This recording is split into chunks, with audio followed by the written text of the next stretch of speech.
guys, welcome to Redneck Light. Today's video we're going to be changing the fluid in the transfer case on my Jeep Grand Cherokee 2020. This is part of a whole series I'm doing. This should be fairly straightforward. Just got to take down the skid plate under the transfer case, remove the fill and the drain plug, let it all drain out, fill it all back up, and I should be good to go. So let's get started. So the Jeep I have is a Trailhawk, so it's got the 2-speed fancy transfer case, which calls for ATF plus 4.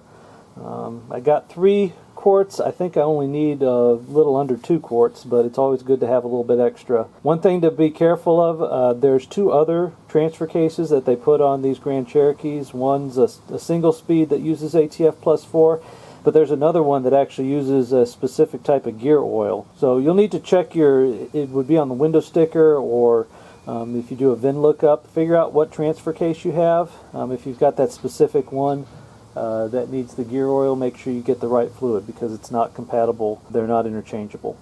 Alright, so to give you an idea, there's going to be, if you've got an off-road model, a skid plate here. This will have to come out. Transmission pan out earlier. There's all kinds of fluid sitting in the lips of this transfer case, so it should be a nice mess when I take it down.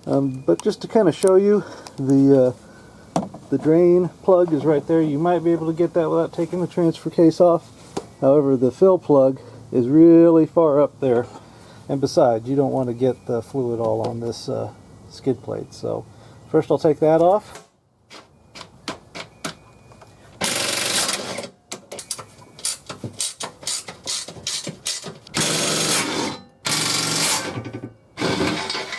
And like I said, if you just leave those in and just loose, that'll kind of hold the skid plate in, and then you can just slip it off, like so.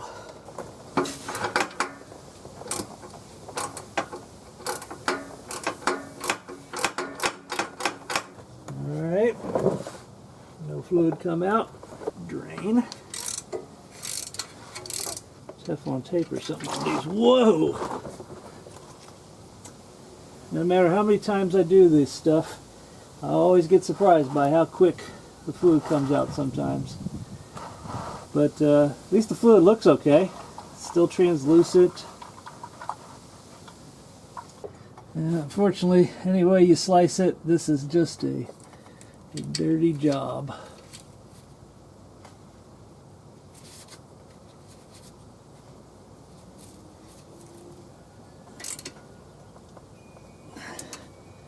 Time to add our fluid up to the fill hole here.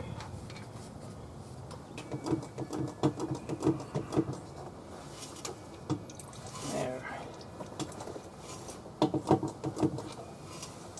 Yeah, so once you get it dribbling like that, that means it's done. You can put the fill plug back on.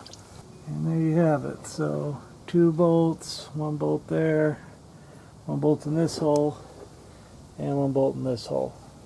And that's it for the transfer case fluid change. Straightforward, just got to remove a skid plate, finagle your ratchet with an extension up to the fill plug and the drain plug, pump new fluid in there. This is part of a series where I do the whole drivetrain fluid changes, axle, transmission, and then the transfer case. So check out my other videos. If you've got it up in the air anyway, you might as well do them all at the same time. Hope you enjoyed. Like, subscribe. Everything I used is down in the video description. We'll see you next time.